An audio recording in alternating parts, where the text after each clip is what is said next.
I now recognize Representative Dean Phillips of Minnesota for 5 minutes. Thank you, Mr. Chairman. And as a Gold Star son who lost his father in Vietnam, I want to thank you, Mr. Secretary, for your sacrifices there and for your service as a Senator, Secretary of State, and of course now in this capacity. And I have to say, I am saddened that some of my colleagues would seemingly put the faith in the word of the Iranian foreign minister over that of yours. I'm sorry for that. The irony is not lost on me.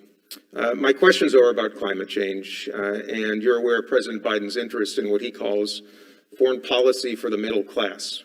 And with that in mind, I would love it if you would speak for a few moments about how you and the administration are approaching decarbonization of our economy while also mitigating the incremental costs to American families that might result from that transition. That's a great question, Congressman, and thank you for your personal comments. I appreciate it. And you know, obviously wish life had been otherwise for you. With respect to decarbonization and foreign policy for families, the president, and I think this is where this gets exciting, is convinced, as I am, that the opportunities here are so much greater than any deficit in this transformation. We have transitioned historically many times. The Industrial Revolution was a transition. When the steam engine came on and the cotton gin and life changed and great communities were built. Bill Keating, Representative Keating and I understand how Massachusetts was changed by that, and Rhode Island and other states, textile industry, shoe industry, and so on. Then it moved.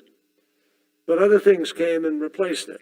Our economy still remains strong in America despite these transitions. And we grow stronger and we build out a larger middle class. I think that's going to happen here in amazing ways. I mean, already you're seeing there's a prediction by the Labor Bureau statistics that there are 3 jobs that are going to grow more than 50% this next year. The number one is wind turbine technician. That's at 62% growth. The second job is nurse practitioner. We all know why that's growing, unfortunately. The third is solar panel installer, which is going to grow at about 51%.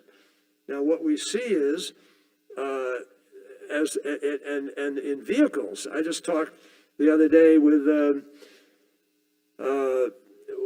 senator from South Carolina. We were talking about the transition in South Carolina and how, you know, folks who are making the internal combustion engine car now are going to not only be making an electric vehicle, but they're going to be growing the number of plants that are there, and the job opportunities are going to grow.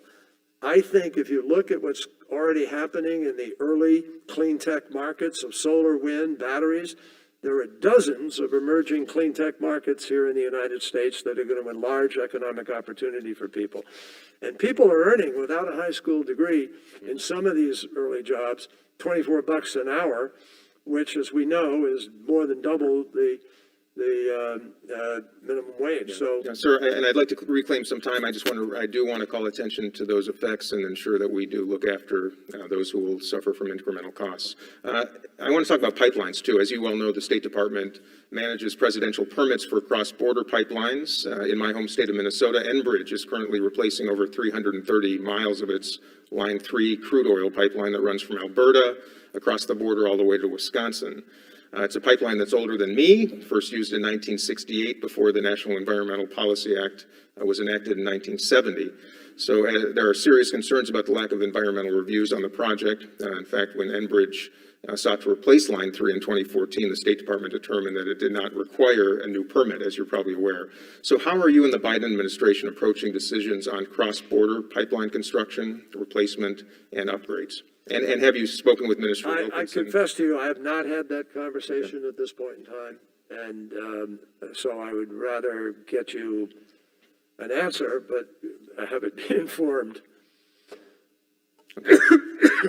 All right, well, I see my time is unfortunately. So what we'll do is we'll come back to you with that. I'd welcome that. Thank you very much. Thanks. Thank you.